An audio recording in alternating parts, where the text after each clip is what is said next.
Great. So it's a pleasure to introduce Ovidiu Savin from Columbia University. He'll be the first speaker for the Virtual Analysis in PDE seminar. Thank you everyone for attending today. And the topic of the talk will be the three membranes problem.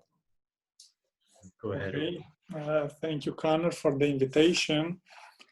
So I will use the iPad, and I already wrote some notes. So the three membranes problem is a vector-valued version of the obstacle problem. And I would like to talk about the free boundary regularity, some results that I have in collaboration with Hui Yu.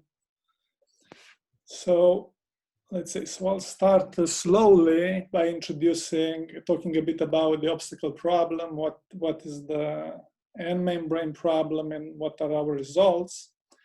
So we start with the elastic membrane. Usually we represent it as a graph of a function. We think that is graphical. So we represent it as x, an element in omega, and u of x is the height of the membrane.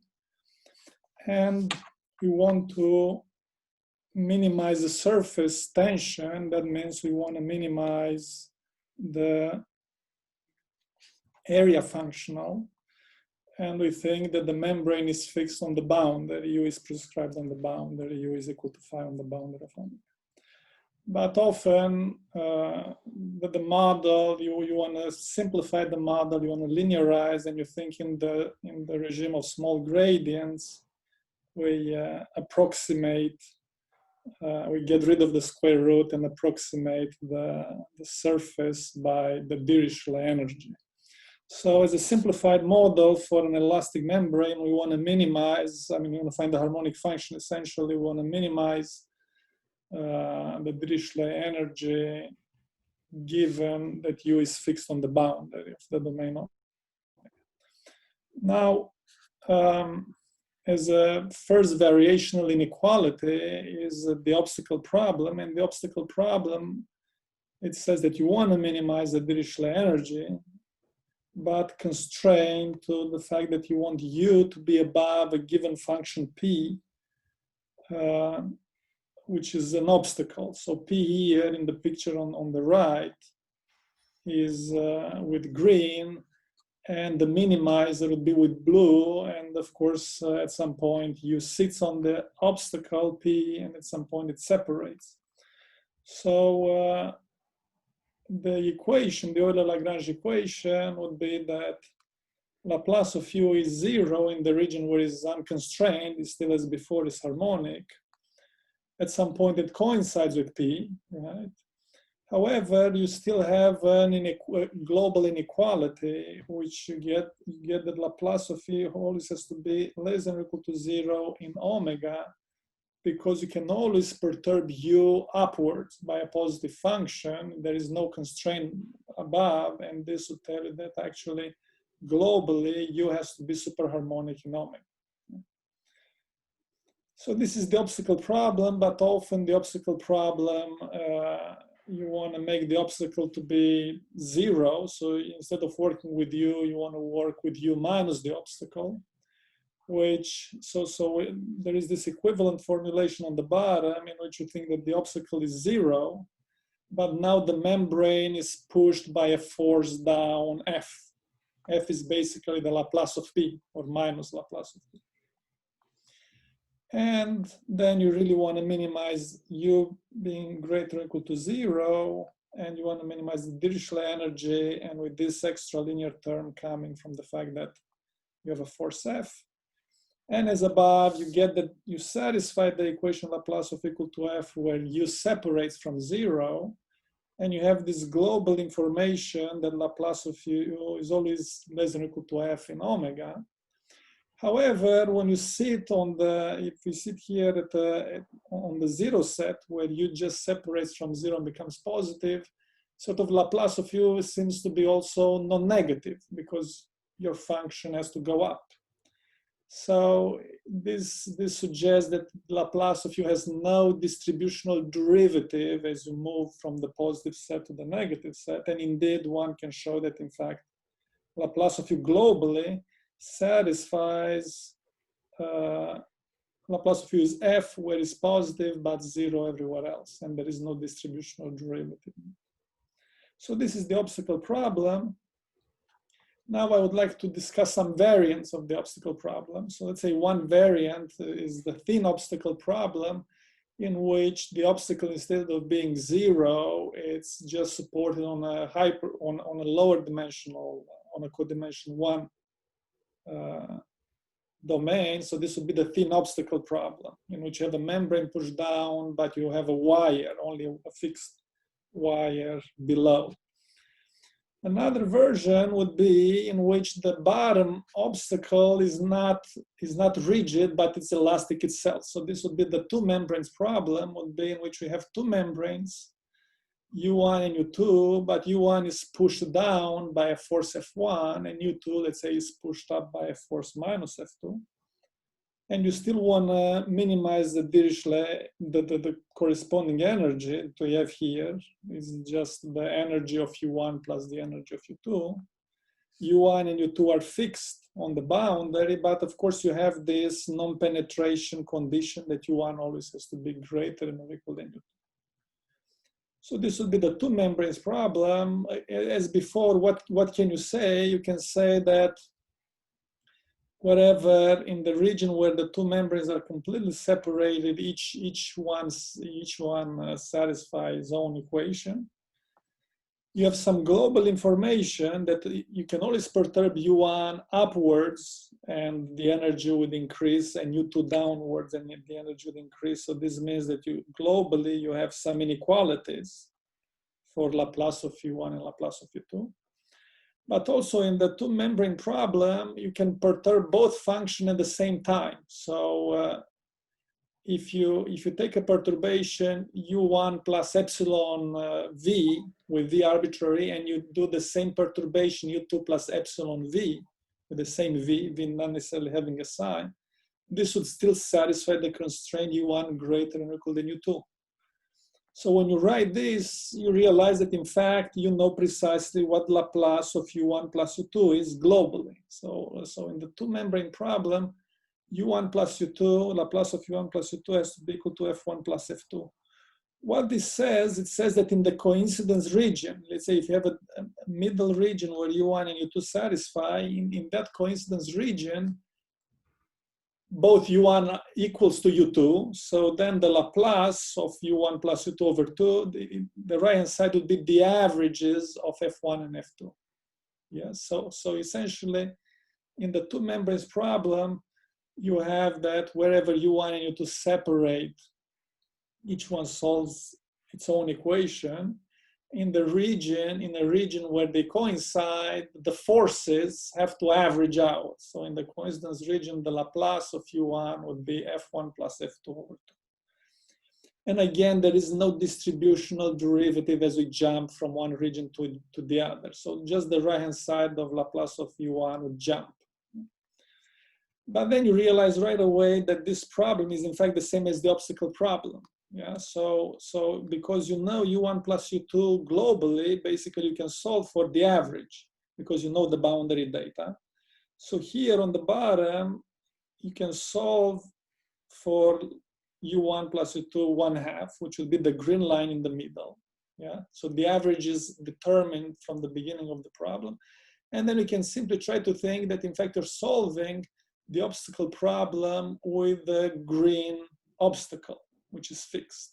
So it turns out that the two membranes problem is equivalent to the obstacle problem. Or in other words, you can always look at the difference.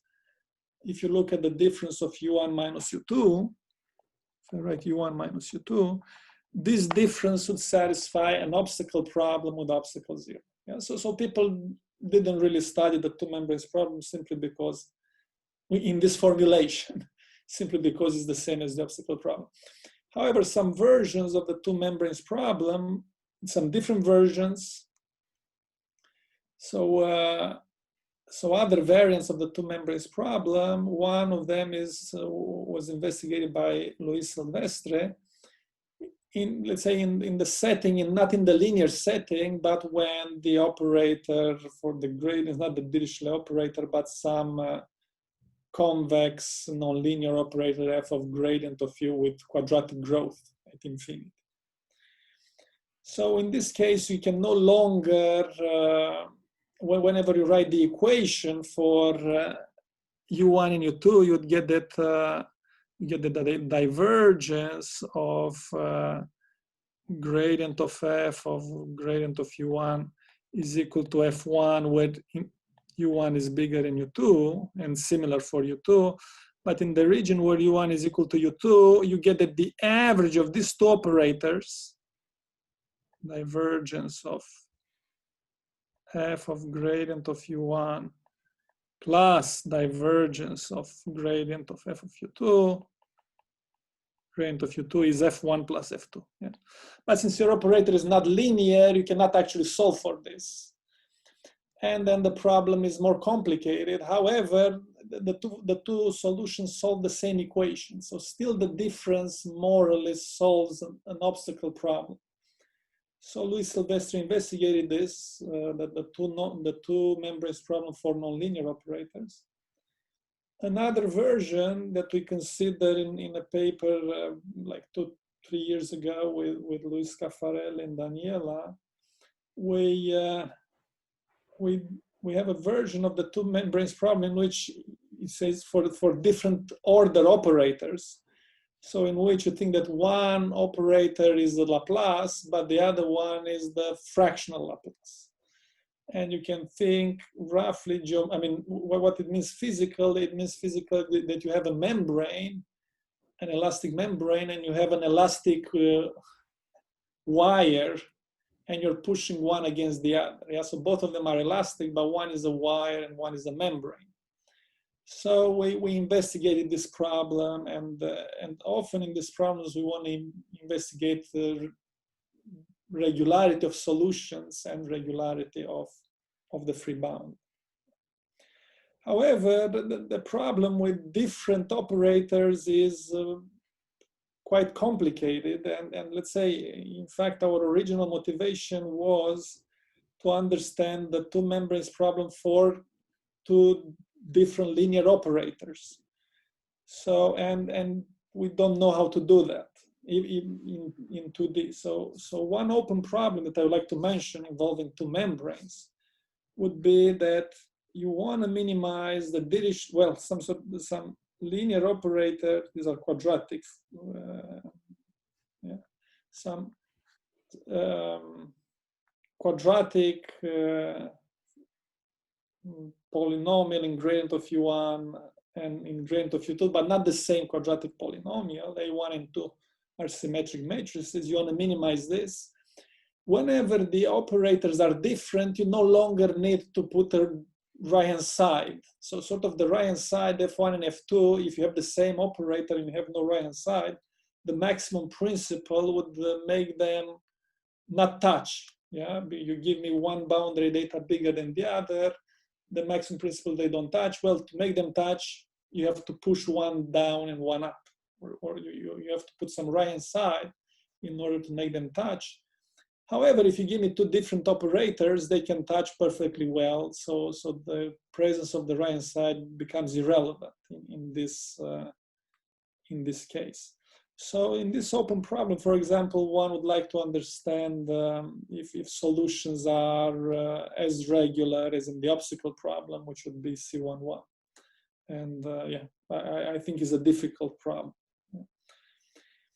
Okay, however, let's go back to the linear setting, and instead of two membranes, let's consider more general N membranes. Yeah, so the N membranes problem, this was proposed by Chipotle and Vergara-Caffarel in '85, in which you take N membranes, one on top of the other, and you try to, you fix them on the bound, each one on the boundary, and you try to minimize the energy. Yeah. And then if you look for the Euler-Lagrange equation, what it says here, in a region where exactly M membranes coincide, the right-hand side has to be the average of the corresponding forces for those membranes. Yeah? So in a region of coincidence, you average the right-hand side. That's what comes out from the Euler-Lagrange equation. And here there are n-1 free boundaries, because these are like the coincidence sets between the, let's say I draw here on the right a picture with 3 membranes in 1D. So I have U1, U2, U3. And you think that the top membrane U1 is pushed down, and the U2, let's say, is left free, and U3 is pushed up. Yeah? And then these membranes, in some places they coincide, and in some places no, but that you can try to think that there are n-1 free boundaries, and these are the coincidence region between U1 and U2. That would give you the boundary of the coincidence region. That would be a free boundary. Then between U2 and U3, you have another one, between U3 and U4. So there are n-1 free boundaries. And in the picture on the right, the free boundary of U1, let's say gamma 1, usually gamma 1, we denote the first boundary of the top membrane with the second one. So gamma 1 in this picture would simply be the point x1 and x3. Consists of these 2 points in this 1D picture. That's where, these are the points where U1 separates from U2. And gamma 2, which would be the coincidence region between the second membrane and the last one, of course, would consist of the points x2 and x4. Yeah. So in this picture with 3 membranes, we sort of have 2 free boundaries. Gamma 1 would be x1, x3, gamma 2, x2, x4 in this picture. Okay, and you can try to think of the n membranes problem being a coupled system of n-1 obstacle problem. N-1 because sort of between each pair of consecutive membranes, you think you have like an obstacle problem, but they are talking to each other. Yeah. Sort of the fact that U2 is pushing up U3 at some point is going to push also U1, and sort of U3 is affecting U1 through U2. Yeah. So it's a coupled system of n-1 obstacle problems. So the n-membranes problem, on the other hand, still globally, you can still say that Laplace of the sum of the average of all of them, Laplace of the sum of Ui, is the sum of the Fi. So really if I say the n-membranes problem, you can mod out one variable because you have this equation. Yeah? So somehow you always know what is the sum of all the membranes just from the boundary data. So that's why when you have 2 membranes problem, you in fact is reducing back to a scalar equation. However, when you have 3 membranes, that's a system, right? It's a system of two obstacle problems. Okay. So, like, just to draw a picture, of course, this is a very simplified picture in 1D with free boundaries consisting of points. Now, if you want to draw a picture in 2D, so now would be a picture from above in 2D of coincidence sets. So with the blue here, I'm thinking that with the blue here, I have here, with the blue is the free boundary where U1 touches U2, and let's say below the blue line, U1 is equal to U2. And the red line, below the red line, U2 is equal to U3, and on top of it, they separate. Yeah? So somehow what it means that basically in the white region on top of both gamma 1 and gamma 2, the 3 membranes are fully separated. On the bottom region where below both gamma 1 and gamma 2, the 3 membranes, they all coincide. And in this intermediate region, 2 of them agree and the other one no. So locally, for example, if you what we are ultimately interested is basically in regularity of free boundaries, right? So somehow in the 3 membrane problems, if I have 2 free boundaries, and I take here a point x0.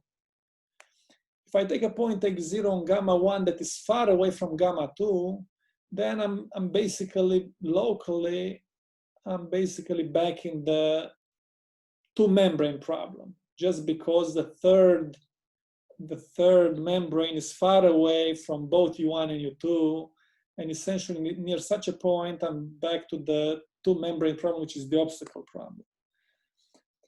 And you can do this essentially at all the points except at the intersection points. When gamma 1 intersects with gamma 2, at those points, all three membranes are present. Yeah, and you really have to treat this. These are the points that I would say they are different than what would happen in the obstacle problem. However, you don't know how big the set gamma 1 intersect gamma 2 is. In reality, it could be all gamma 1 and gamma 2 could coincide everywhere. So it's, I mean, as long as gamma 1 stays separated from gamma 2 and vice versa, locally I'm fine, but the problem is, let's try to understand the intersection of the intersection set.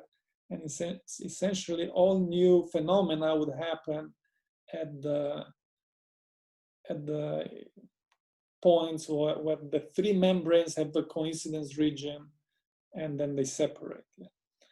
Okay, so now this would be an introduction for the three membrane problems. What are the type of results that one is interested? So of course first let's talk about the obstacle problem, which, as I said, is equivalent to the two membranes problem. And I will review some of the basic results. So the obstacle problem in its simplest form, we assume that the force is constant, would be Laplace of U is the characteristic function where U is bigger than 0 and U is prescribed on the boundary. Yeah, so, and then one is interested about regularity of solutions, and then free boundary of the coincidence set. That here in this picture we have that gamma here is let's say gamma here is the free boundary, the coincidence set. And essentially on the free boundary we have two conditions. We know that U is 0, but at the same time you know that the gradient is 0 because you have no distributional derivative. And that's why it's called the free boundary. Now Stampacchia initially showed that solutions are W2P for any P less than infinity. Then Brazis and Kinderlarer proved the optimal regularity, that solutions are indeed C11. They are as good as the right-hand side because the right-hand side is a jump as you go from the positivity to the 0 set. Solutions cannot be better than C11, but this is the optimal regularity. And then once you prove optimal regularity, one is interested, as I said, in the regularity of the free boundary. And the way to do this is to fix a point on the free boundary x0 and then try to do a blow-up analysis. And this is usually what happens in most problems, like starting with minimal surface. And in the obstacle problem, what you can show that when x0 is a point on the free boundary, always your function has to grow quadratically away. So you say it's always bounded in L infinity quadratically. Yeah. You even can say that in some direction it has to grow quadratically. It cannot grow less than quadratic in all the direction. Then x0 would become an interior point. So at the free boundary point, you have some sort of optimal growth that is consistent with the scaling of the equation. And the scaling of the equation is quadratic. You say that if you scale your function quadratically, it solves the same equation. And then you can perform a blow-up analysis. You just blow up and you still solve the same problem. And so the blow-up analysis was done by Caffarelli, and he showed that when you blow up, you actually end up with just two situations. One is that the global solution is a half quadratic polynomial, so it's 0 on part of x when x1 is negative and exactly 1/2 x1 plus when x1 is positive. Or you can end up with the full quadratic polynomial. So there are only two situations for the blow-up sequence. Yeah, this is a little bit unusual. In most of problems, it's difficult to characterize all blow-ups. But in the obstacle problem, it turns out that you can do that. And there are just situation 1 and 2.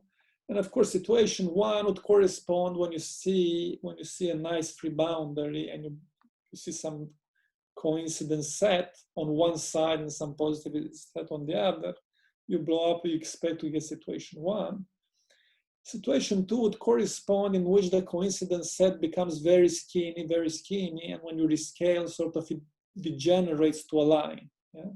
If you look at the full quadratic polynomial 1/2 x1 plus squared, so if I look at 1/2 x1 squared, not plus, then the zero set would just degenerate to a line. And this says that in reality, these are the points where they are like cusp-like, that the coincidence set might have some cusps. And these are what you call singular points, and the other one regular points. And Caffarelli showed that when you look at the regular points, then they are in fact an analytic surface. They're very nice, and on one side the coincidence set is fat. However, the singular set, there is also a regularity for the singular set. And it turns out that the singular set is included, it also has some nice structures included in a C1 submanifold. So these cusps cannot, sort of as you zoom near a cusp, the cusp cannot rotate near the singular point, but really it stabilizes. And so the regularity of the singular set and the regular set has to do with uniqueness of blowups and sort of rate of convergence. And the regularity for gamma singular is a little bit more complicated, and recently there were better convergence rates of the rescaling to the blow-up limit. And turns out that actually this submanifold can be, you can characterize better and say that it's C1 log, has C1 log regularity. So this is done some recent work by Colombo, Spalor, and Velishkov, and also Figali and Serra have even a finer analysis depending on the vanishing of the quadratic polynomial at a singular point. Okay, so this is what is known for the obstacle problem. Now, I would like to say something similar for the n-membrane problem, or maybe 3 membranes problem. Yeah. So for the 3 membranes problem, we, as I said, we have n membranes. Let's do it first in the general setting, then we're going to go, in our mind, we're going to think that n is 3. And you say that you know what is the Euler-Lagrange equation. We know the Laplace of UK in a region. I mean, it jumps, but it jumps depending on the region where UK coincides with how many membranes. Yeah? So in a region where UK coincides, there are, I don't know, let's say, if ui plus 1 is equal to ui plus 2 is equal to uj, and uk is somewhere in between that, then the right-hand side for Laplace of uk would be the average of the right-hand sides for all this name. And in the original paper, Shippo and Vergara Caffarelli, they showed the W2P regularity for p less than infinity, so any C1 alpha for any alpha less than 1. And also Lindgren and Razzani, they showed that the collection of the free boundaries is porous. So it cannot be, let's say, it cannot have, it has Hausdorff dimension less than n, but could be very close to it. Okay, and with Hui, we looked a little bit more carefully, and we managed to show actually the optimal regularity of solutions, meaning that we show that all the membranes are C11, the Laplace, I mean not the Laplace, the second derivatives are bounded by above and below, if, let's say, the right-hand sides are constant or are nice, are C alpha. And the idea for this is to notice that actually whenever you do the obstacle problem, the quadratic growth away from the free boundary, you can obtain it even if the right-hand side is bounded. What you cannot do further would be like a blow-up analysis. But let's say quadratic separation from the free boundary, you can do it even with bounded right-hand sides. So somehow all the membranes, each two membranes, when they separate it most quadratically. On the other hand, the sum of all the membranes, you know it, yeah?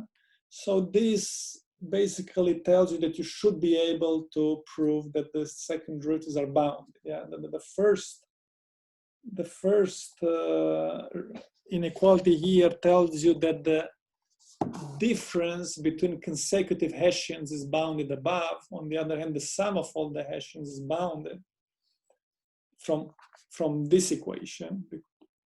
And this would allow you to bound all the Hessians for all the UKs.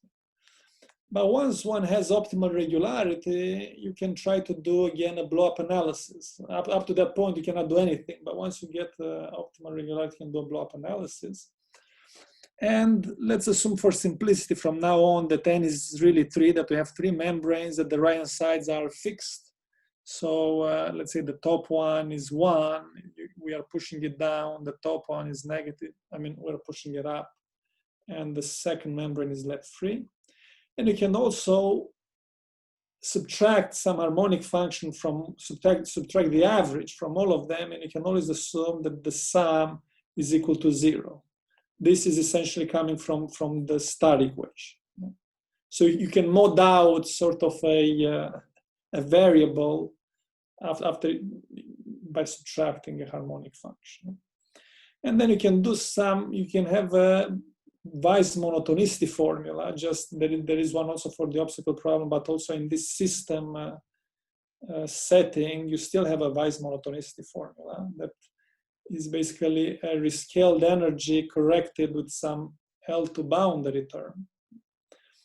And this Weiss monotonicity formula allows you to say that when you blow up, the blow-ups have to be homogeneous of degree 2. Yeah. So again, you can just rescale quadratically and end up with a global cone that I would denote in these notes as U1 bar, U2 bar, U3 bar. This would be a global cone, but it's homogeneous of degree 2. And if what is important here, our analysis, this blow-up analysis is done at points where the two free boundaries intersect. Yeah, so where the two free boundaries intersect, at this point, you know that U1 has to be equal to U2, it has to be equal to U3, has to be equal to 0, because the three membranes coincide, but their sum is 0. So all 3 functions would be 0, and U1, U2, U3 would just, also the gradient is 0, because they are one on top of the other and one on top of the other. So we always focus at points that belong to the intersection of the two free boundaries. And when you do a blow-up, it turns out that still the boundary remains, that the origin remains the intersection of the two free boundaries in the blow-up picture. So now the next step would be to understand the cones, these sort of special homogeneous solutions. And of course, you go in 1D. The first picture would be 1D. What are the pictures that you see? So they are supposed to be quadratic functions, and it turns out there are just 3 possibilities that are noted here by 1, 2, and 3 here. And possibility one is that U1, U2, U3 are 0 when x is less than 0, and they are each one quadratic on the right. Yeah, so U1 is the quadratic, U2 would be identical 0, U3 is minus 1/2 x1 plus. There is a second possibility in which, so in the first case, the coincidence set U1 equal, so to the left we have that U1 is equal to U2, but also is equal to U3. The coincidence set U1 equals to U2 is the same as U2 equals to U3. Yeah? In the second example, U1 is still quadratic to the right, but to the left, U1 coincides with the U2 membrane. So actually, when they coincide, the right-hand side drops. It becomes half of what it was before. Yeah. And in the second example, so U1 is free to the right of X1, but coincides with the middle membrane to the left of X1, while the bottom membrane, U3, coincides with U2 to the right of X1 and is free to the left of X. X1 is in this direction, right? This is X1. So in this second picture, the middle membrane sort of switches from the top to the bottom as you cross the origin. Yeah, so the green line sticks to the blue one to the left, but then as you go to the origin, immediately it sticks to the bottom one. And there is a third picture.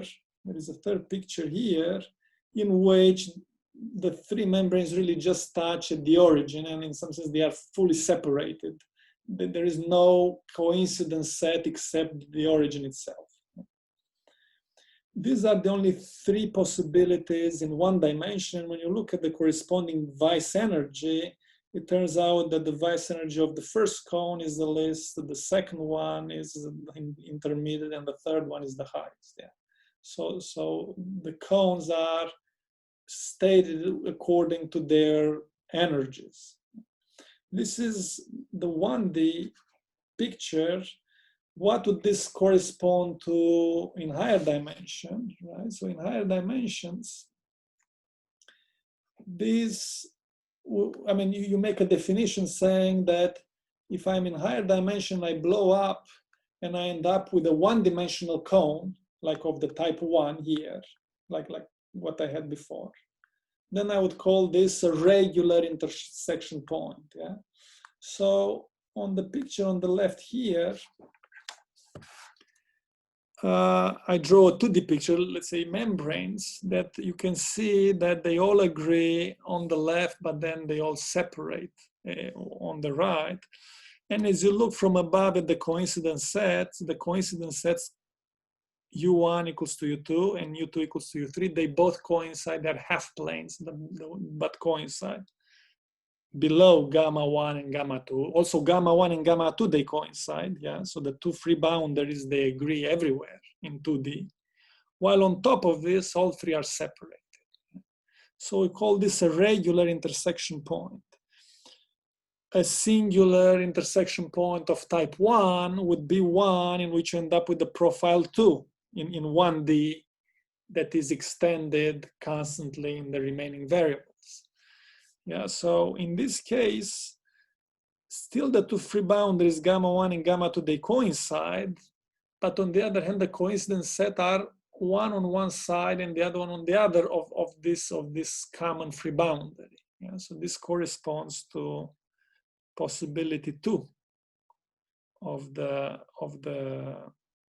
1D example. And there is the third possibility when you go to higher dimension, in which you say they barely touch, they are quadratic polynomials that touch at a point. But if you pay more attention, actually, as you play with these quadratic polynomials, you can make them still touch, not just at a point, but maybe along a line. So singular points of type 2, they are defined to be like each membrane is a quadratic polynomial, a full quadratic polynomial, but the coincidence sets have empty interiors. Yeah, I mean, there is basically no density of the coincidence sets. Yeah?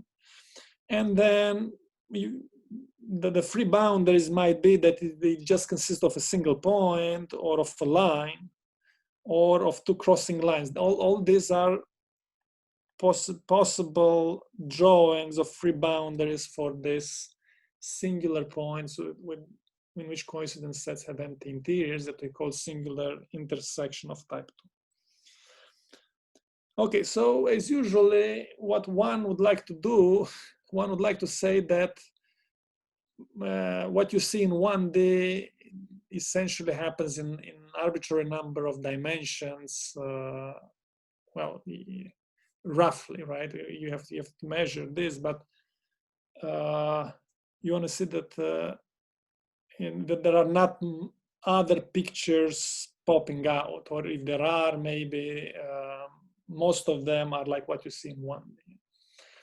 So a theorem that we have is that in R2, if you look in the plane, really these three types of, these are the only possible blow-up solutions. Singular only possible intersections. Yeah? Either regular intersection or singular intersection of type 1 or singular of type 2. These are the only possible blow-up profiles. Okay. So, okay, why is a bit interesting what's happening, right? So we are dealing with so let's say we are dealing with a system, and in our system we have 2 degrees of freedom. Because we can sort of change the boundary data of the top membrane, and on the bottom membrane we can wiggle them, right? So sort of I can push the top membrane and the bottom membrane any way I want. The middle one, I cannot do it because the sum of the 3 membranes has to be 0. So the boundary data of the middle one is determined by what I do to the top and to the bottom. But it seems that I have a 2-degree freedom of choosing my boundary data. Yeah. On the other hand, in these intersection models, the free boundaries coincide whenever I have, let's say, some non-empty interior of the coincidence set. So what this suggests that the free boundaries, when they intersect, and let's say they have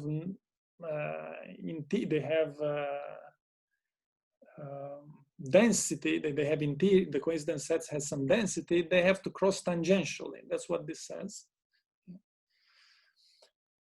And on the other hand, that I should have a 2-degree of freedom to choose my boundary data. And also I think that the 2 free boundaries sort of have a 2-degree of freedom of moving around. On the other hand, their intersection is restricted to certain configurations. Yeah? So let's say this is what's interesting.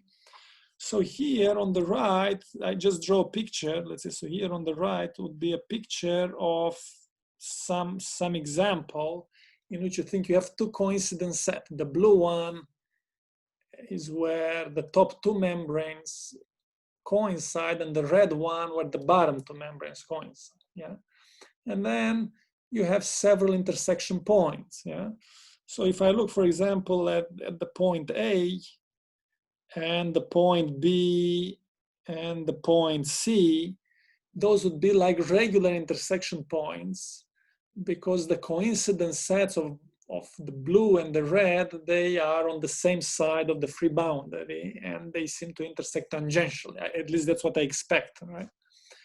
Well, for example, point D would be an intersection of singular intersection of type 1, because the coincidence sets are on opposite sides of the tangent line, right?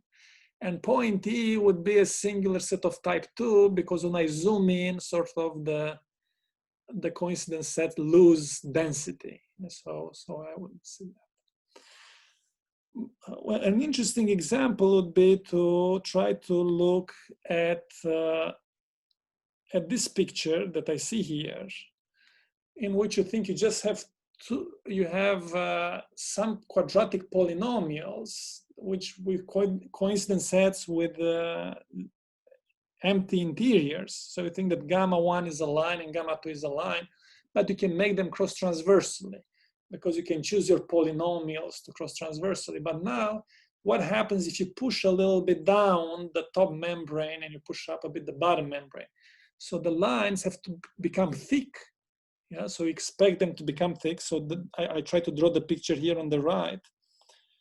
But as they become thick, when they intersect, they have to intersect tangentially.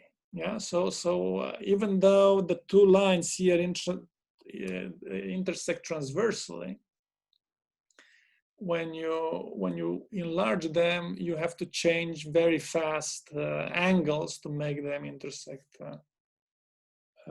tangentially. So now I see time is almost up, but let me just mention our results. So our results concerning the regularity, the intersection of the free boundaries, it says that if I look at the regular intersection point, then both free boundaries are C1 log near the intersection point, and they have to intersect tangentially. Yeah. In fact, we can prove a little bit more. We can prove somehow that. Well, okay. Let me not mention here. So this would be theorem 1, saying that the regular intersection points actually both gamma 1 and gamma 2 are nice, are C1 log functions, and they intersect tangentially. A second theorem concerns the singular points, and we say that the singular points of type 1, they belong to a C1 alpha submanifold, and the singular points of type 2, they are included in a C1 submanifold locally. And also there is some, we say that the singular points of type 1, the singular intersections, this is an unstable set. What happens here, if you try to think that if you look at this picture in which the two free boundaries coincide, but you have a coincidence set on each one, I mean the two coincidence sets on one side of the free boundary and the other one on the other, and you think you perturb a little bit the data. Actually, what the free boundary really wants to do something like in this picture here.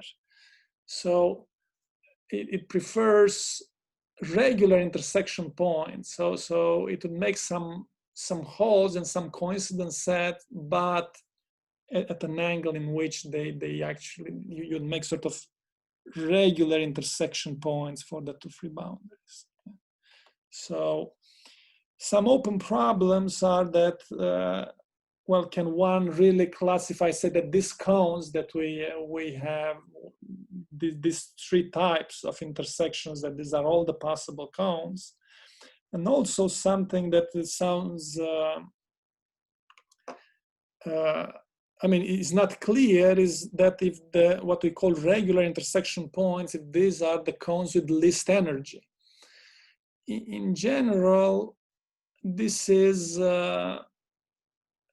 easily, I mean, you can, like in the case of minimal surface or most scalar free boundary problems, you can show that the 1D solution has least energy just by a dimension reduction argument. However, in our setting, you can no longer do a dimension reduction argument because you might go to dimension 4 or 3, and you just have one single intersection points between the two free boundaries at the origin and no other. So somehow the intersection points, they can be completely isolated, and you can no longer do this dimension reduction argument that you do in the scalar case. So it's not clear why the least energy solution, why the least energy in 1D would still have least energy in higher dimensions. I mean, probably it does, but yeah, we don't know how to do it. Okay, so I'll stop here. My time is up. Okay. Okay, thanks, Ovidiu. Very nice talk. Now we have some time for people to ask questions. So feel free to unmute yourself if you have a question. Okay, so I want to ask a question. So for this free boundary thing, so besides the regularity issue, have people ever studied like global properties of those free boundaries? Like under what kind of condition you might get a convexity, like the that kind of like global properties of those free boundaries, say in 2D?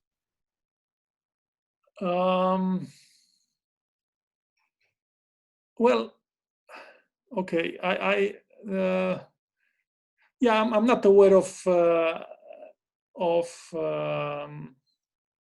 such results. I think let's say mostly people focus on local regularity. Maybe there are some results in which you say, well, if you perturb the data, the singularity set disappear. But you say, well, under what conditions? Yeah, I think if you give me, for example, I think it's not too difficult to say in 2D probably that if you give me some constant data on a convex set, then the free boundary has to be convex.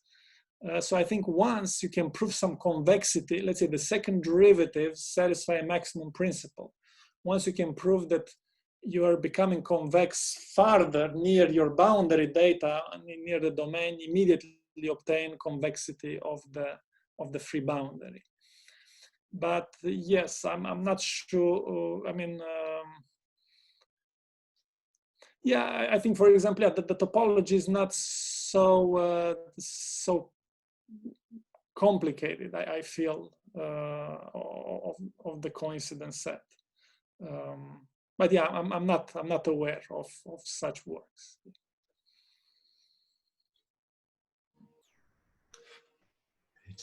More questions? So I wanted to ask that what does this regularity of the submanifold mean? Is it, so you explained a little bit, but does it say something about the distribution of the singular points? Well, it just says that they lie on some C1 manifold, but you don't, you can have gaps, right? So you can have this sort of picture in which, let's see if I try to draw. So let me go a little bit here at the end. So yeah, so you can try to think that you have some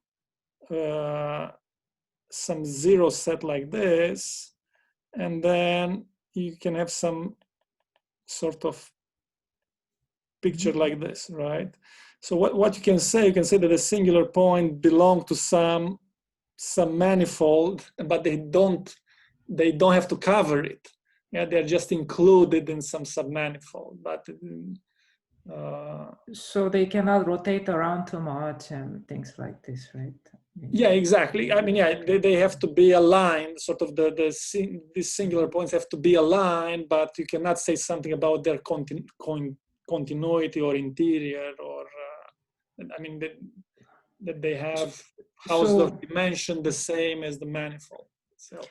So is there some sort of optimality to the regularity of the submanifold it lies in? Because you mentioned that there was C1 and then it was pushed to C1 log. Yes. Yeah. Yes. So these are the results of Colombo, Spola, and Velishkov. So they initially Caffarelli proved that this manifold has to be C1. This simply has to do with uniqueness of blowups. But once you get a better rate of convergence, you get better information of the Grimm submanifold. And it turns out that, initially you might think that is very smooth, that is C2 or C3, but it seems that you cannot do better than C1 log, although it's probably difficult to say precisely, but yeah, it seems that you cannot do C2 in arbitrary dimensions. If you're in dimension 2, you can say better. But there is a connection between this and the thin obstacle problem. So there is a connection between the study of the singular points and the thin obstacle problem. And if you have better understanding of the thin obstacle problem, probably you can say better things about this submanifold. Yes. Yeah,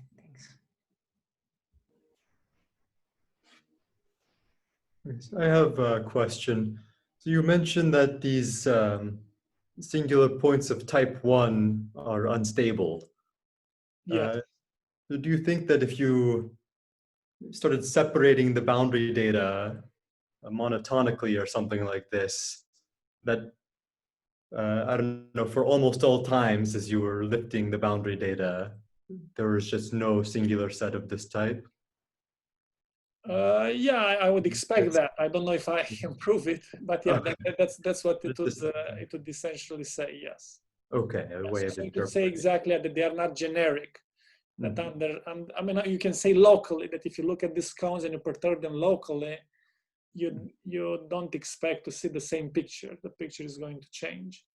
Now, yeah, to get a global result like this, that if you lift everywhere the data monotonically, that they disappear, this is more like in the spirit of right, Figali, Serra, Rosoton. They have this result that the singular points are not generic for the obstacle problem up to dimension, I don't know, 4 or 5. But yeah, I mean, anyway, at the end, it just goes down to proving some sort of convergence rate of this blow-up sequences. Right. Well, I guess with some related questions, do you think that there's any hope of approach to a regularity theory when you don't have a monotonicity in the problem? Like if there's a fully nonlinear operator instead of the Laplace? Well, so actually, yeah. So I have a work with Hui Yu in which we do for the obstacle problem, for the classical obstacle problem. We avoid monotonicity formula. We can prove almost similar results as in the case of the Laplace, maybe with some small omissions here and there.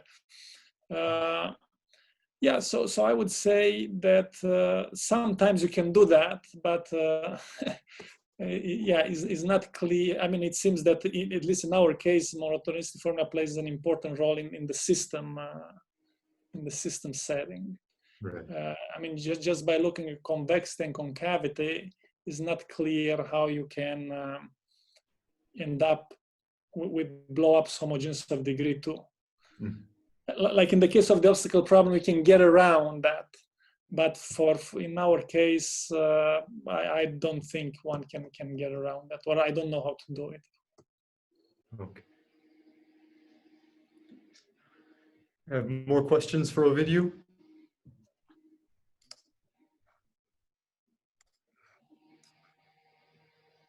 If not, then thanks very much for the beautiful talk. And we'll have the seminar again next week, next Thursday at the same time. And I look forward to seeing you all then. Okay, thanks. Thanks, Ovidiu. Okay. Bye. Bye. Bye. Bye-bye. Bye. Thank you. Bye. Thank you. Bye. Bye. Bye.